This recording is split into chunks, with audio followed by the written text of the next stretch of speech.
रुको रुको, थोड़ा ये फैक्ट सुनकर जाओ। क्या आप जानते हो तोते अपने साथी और परिवार के सदस्यों को अलग अलग आवाजों के जरिए पहचान कर बुलाते हैं?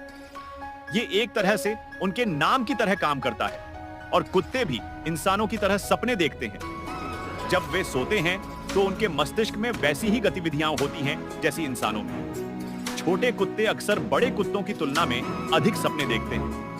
और जंगल में बने घर आमतौर पर लकड़ी, बांस, पत्थर और मिट्टी जैसी प्राकृतिक सामग्री से बनाए जाते हैं, जो पर्यावरण के अनुकूल और टिकाऊ होते हैं।